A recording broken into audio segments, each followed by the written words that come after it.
On November 28th, 1985, I went to see an AIDS specialist who informed me that I should go home, arrange my finances, inform my family, and arrange my funeral. I had 6 months to live.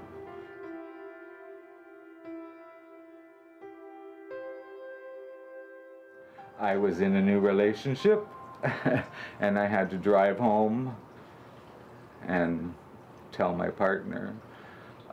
I didn't convey that I only had 6 months to live. I just said something like, well, they don't really know. So. But we ended up separating. He didn't want to stay and watch me get sick and die. I had been in a relationship for a decade, and that relationship ended. And the first person that I actually, had sex with was how I was infected.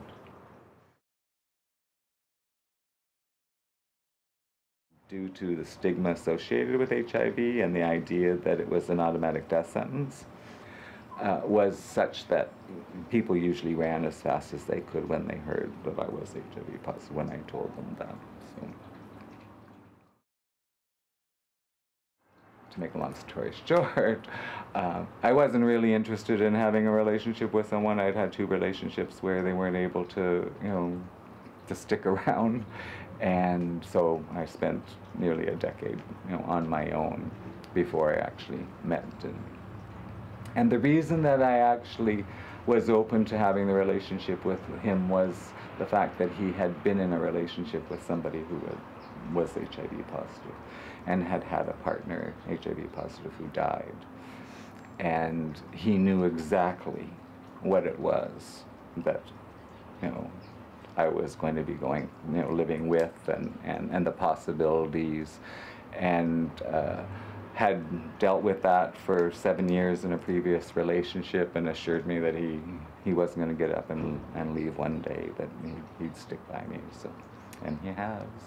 So, he understood. He knew the risks, and our sex life is such that, we're not concerned with that.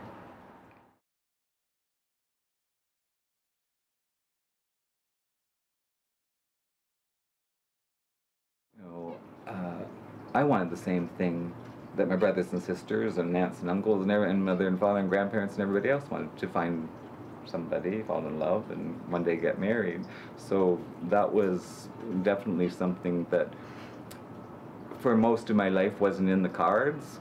Wasn't even really something that I thought about. But we were and are very much in love, and for us that was about us making that commitment.